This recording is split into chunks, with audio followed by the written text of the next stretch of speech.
Mais uma perguntinha aqui, ó. Quanto falta de recurso, né, de dinheiro, para terminar a obra? Sabe, John?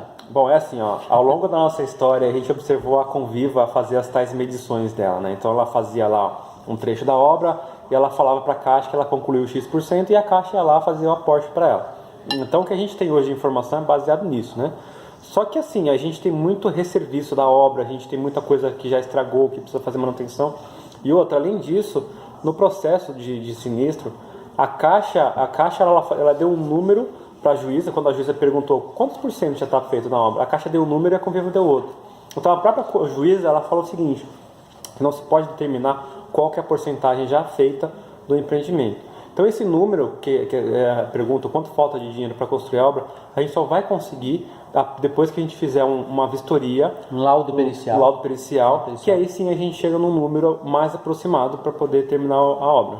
A gente está tentando ver se consegue esse laudo de alguma forma, né, fazer algum trabalho específico sobre isso, porque dinheiro mesmo ninguém tem, né, não tem como pagar, porque um laudo desse aí não vai sair barato. E outra coisa, né, Edivaldo, assim, a gente pagar para poder publicar a Assembleia em edital, essas coisas, a gente até consegue custear. Um laudo desse aí, o levantamento de item a item, de cada apartamento, teto, de todas as escadas, apontar de fato, apontar até os espelhos que estão tortos, as caixinhas de luz que estão quebradas, um monte de janela torta, janela com vazamento. Para você pegar um perito, uma pessoa, um engenheiro perito, engenheiro já é caro, engenheiro perito é muito mais caro ainda. Então você vai ter que montar uma equipe, a equipe vai ter que entrar na obra, olhar apartamento por apartamento, escada por escada, item por item, reboco por reboco, pintura por pintura. Então não é um trabalho fácil, é um trabalho difícil, mas tem que ser feito. E para a gente ter ideia do quanto custa para terminar a obra, só fazendo esse trabalho. A gente já está estudando, a gente está vendo algumas propostas, estamos conversando com algumas pessoas, ver se a gente consegue pelo menos estimar quanto custaria esse trabalho. Isso, negócio de retomada de obra, avaliação de término de obra, coisa parada, é muito mais difícil começar do zero. Então por isso que se torna caro esse trabalho. E ele vai ter que ser feito, não vai ter jeito. Exatamente, mas Edivaldo, é assim, igual a gente, a comissão, como foi falado lá na Assembleia, a comissão é voluntária. Então a gente está aberto a pessoas que consigam contribuir de forma voluntária, como engenheiro, por exemplo, engenheiro ou outras especialidades que a gente porventura venha a necessitar. Então, se tiver algum voluntário para a gente ter uma ideia de valor, seria bom, né? Exatamente.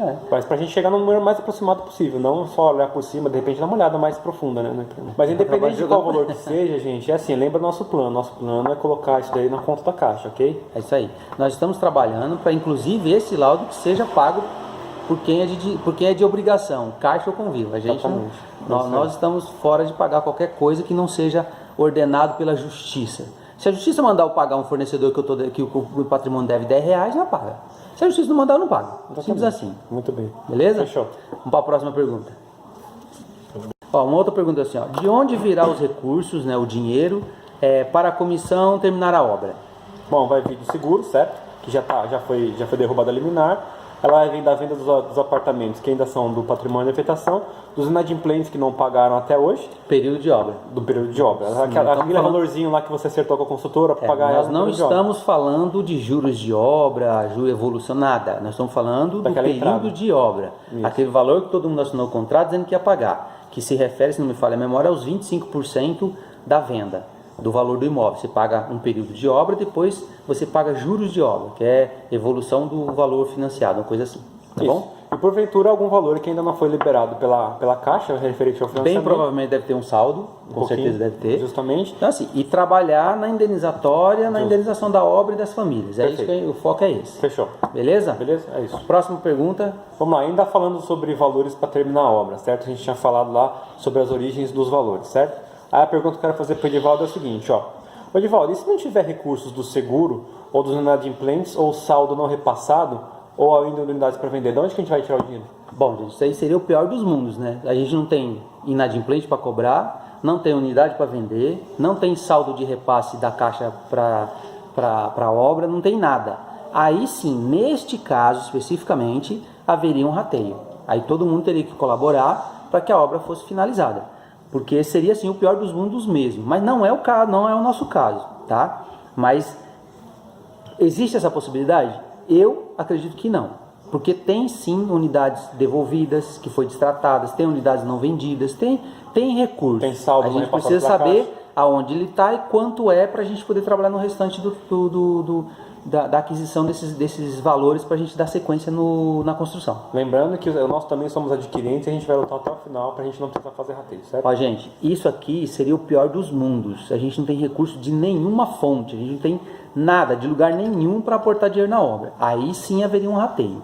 Mas não é o nosso caso, tá? O nosso caso existe sim a possibilidade de unidades não vendidas, existe sim a possibilidade de recursos não repassados ainda da Caixa para Conviva, que é os financiamentos. Então, assim, existe a possibilidade de recurso. Então, nós estamos trabalhando com isso para dar sequência na obra. Beleza? Fechou. Próxima pergunta, já. Foi feita a pergunta, por que a comissão não entrou com uma ação de obrigação de fazer? Contra a Caixa. Contra a Caixa. Só para vocês entenderem, a gente entraria com uma ação obrigando a Caixa a terminar a obra, né? E por que isso não foi feito até o momento, né, Edivaldo? Bom, gente, é assim, o contrato que a gente tem com o Dr. Topal, ele é única e exclusivamente para tratar da ação indenizatória, tá? Isso está bem claro na Assembleia e está no contrato. Ação indenizatória, reconhecimento da comissão e a entrada de terceiro interessado no processo. Então, esses 3 itens foi o que a gente colocou no contrato do Dr. Topal. Uma outra ação dessa com obrigação de fazer contra a Caixa, já é da questão da indenizatória, porque o Topal está entrando fazendo o quê? A ação indenizatória é para que a Caixa entregue os imóveis de acordo com o que todo mundo comprou. Então já estamos pedindo a obrigação de fazer. Junto a tudo isso, a indenização das famílias, enfim, e aí da obra. Danos morais, né? E tudo mais. Danos morais, materiais, cessante, aquela coisa toda, né? Então, assim, por que a gente não fez? Simplesmente porque alguém tem que pagar isso, né? Então, assim, na Assembleia, nós tivemos, na Assembleia de Escolha do Advogado, nós tivemos lá 5 propostas, tá certo? A única proposta que a gente não teria custo nenhum seria a do Topal.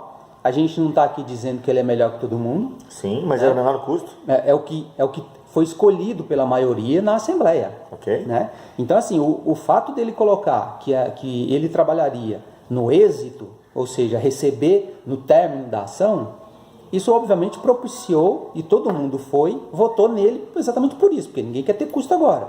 Tá certo? Já uma ação dessa aqui, com obrigação de fazer, a gente teria que contratar um advogado por isso. Mesmo que fosse o Dr. Topal, haveria um custo para esse processo. Então, nós pensamos, sentamos, discutimos, inclusive com o Dr. Topal, nós dividimos essa ideia, falando, e aí? Eu falei, gente, eu acho meio desnecessário, porque a própria indenizatória já vai estar pedindo a mesma coisa da obrigação de fazer. Isso aí. Então não fazia sentido a gente entrar com uma ação hoje de obrigação de fazer e amanhã entrar com a indenizatória pedindo a mesma coisa. Então, toda a estratégia que foi pautada para a ação indenizatória era para que a gente conseguisse recurso da Caixa através de indenização, tá certo? Das famílias e da obra. Isso. Que é esse o objetivo da ação indenizatória. Então, um exemplo, tá? Vamos trabalhar com o valor do seguro, 3 milhões. Vamos supor que falta 3 milhões para terminar a obra. Nós chegaríamos na Caixa está aqui, ó. Nós estamos com essa indenizatória em andamento. Quer sentar na cadeira para conversar? Vamos discutir o assunto? Vamos tentar negociar para a gente não ter que ir para o litígio? Normalmente se consegue negociação. Tanto é que o Dr. Topal conseguiu isso na mesa redonda com a Caixa com relação ao Mirante do Bosque. Bem ou mal, tem gente que fala mal dele, tem gente que fala bem, enfim. Bem ou mal, ele conseguiu e o pessoal está terminando o empreendimento. Edivaldo, então, acho que é importante a gente deixar muito claro uma situação que é clara. Galera, ninguém quer desembolsar nenhum centavo, certo? Você aí não quer, eu também não quero, ninguém quer colocar nenhuma grana no bolso. Tirar um dinheiro do bolso para colocar uma grana lá.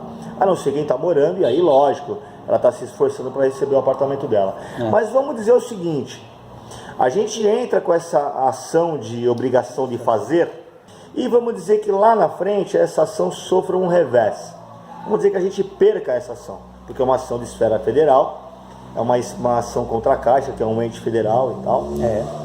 E vamos dizer que o juiz lá fala assim, olha, não tem essa de obrigação de fazer. O contrato é um contrato de crédito associativo, quem tem que terminar a obra é os mutuários, com o recurso do patrimônio de afetação. Vamos lá, há um despacho desse nível. Quem que vai pagar as sucumbências? Sucumbência é 1%, né? 1% de uma ação de 35 milhões?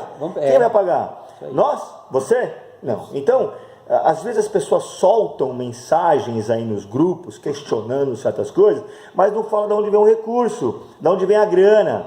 A nossa comissão trabalha com fatos concretos. A gente está buscando o melhor caminho com o menor custo. Pensem nisso. É como a gente tem falado sempre, a gente está trabalhando para que a gente termine a obra sem que ninguém tenha que tirar o dinheiro do bolso. É isso aí, né, galera? Óbvio que amanhã, se continuar como está, né, a Caixa, se o seguro da sequência, a Caixa também for terminar a obra, você pode ter certeza, que eu já falei isso nos vídeos anteriores. Se a Caixa for dar o dinheiro, supondo que o dinheiro do seguro não seja suficiente e falte dinheiro para recurso, a Caixa já sinalizou para a gente que haverá rateio. Infelizmente, né? assim, Coparticipação, não é rateio? Exatamente. Coparticipação. É isso aí, coparticipação. Então, todo mundo aqui, inclusive quem pegou e quem não pegou, vai ter que botar um dinheirinho lá para terminar a obra, que é o que vai acontecer. Então, a gente tem que tomar cuidado, né, com algumas coisas. Então, assim, a gente não vai fazendo um monte de... A gente poderia ter saído feito uns loucos aí, metendo ação, tudo quanto é jeito, tudo quanto é canto. E quem vai pagar o prejuízo depois? Então, e quem vai pagar as ações? A gente está pensando exatamente no global, não é só numa situação, não. A gente está prezando pela melhor opção para todos, que é o que a gente está fazendo até agora. Beleza? Mais uma pergunta respondida. Vamos para a próxima.